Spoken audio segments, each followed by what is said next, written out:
आगे बढ़ते हुए बड़ी खबरों का रुख करेंगे। राहुल गांधी को ओवैसी ने एक बार फिर से चुनौती दी है। ये इस वक्त का ताजा अपडेट है। राहुल को हैदराबाद से चुनाव लड़ने की चुनौती असदुद्दीन ओवैसी की तरफ से दी गई है। वो कह रहे हैं कि तुम सारे चुनाव हारोगे, यानी कि राहुल गांधी पर निशाना साधते हुए कह रहे हैं कि तुम सब चुनाव हारोगे।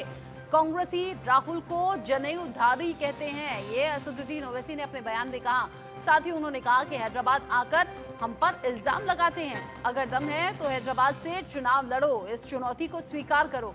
असदुद्दीन ओवैसी ऐसा पहली बार नहीं है कि निशाना साध रहे हो कांग्रेस पर, या फिर इससे पहले भी बीजेपी पर निशाना साधते रहे हैं। अलग अलग वजहों से अलग अलग पार्टियों को निशाने पर उन्होंने राहुल गांधी को सीधे सीधे चुनौती हैदराबाद से चुनाव लड़ने की दे दी है।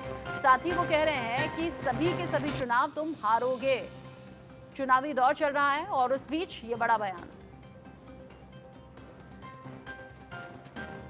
कांग्रेस पार्टी का जो उम्मीदवार है, जो कांग्रेस पार्टी है, बल्कि इनका जो यहां पर एक साहब आए हुए हैं जो अमेठी में इलेक्शन हार गए, अपने बाप दादा नानी का सीट हार गए और हैदराबाद को आकर मजलिस पर इल्जाम लगाते हैं श्रीमान राहुल गांधी, जिनको जनेऊधारी कहते हैं कांग्रेस के लोग। तो श्रीमान ने कह दिया कि मजलिस इतनी पैसे लिए, तुम इलेक्शन तो हार गए स्मृति ईरानी से, तो स्मृति ईरानी से तुम्हारी क्या डील हुई? मैं तो नहीं लड़ा वहां पर।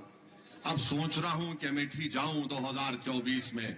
तुम यहां वहां जाकर पुकारते हो हैदराबाद की पार्लियामेंट की सीट पर मुकाबला कर लो प्यारे, तुम अमेठी तो नहीं जाओगे, तुम वायनाड ही जाओगे। अरे छोड़ो वायनाड, अमेठी हैदराबाद को आओ। और ये जितने लोग इनके पीछे फिर रहे, इनका जिंदाबाद और बाजा बजा रहे, तुम पूरों को ला लो यहां पर।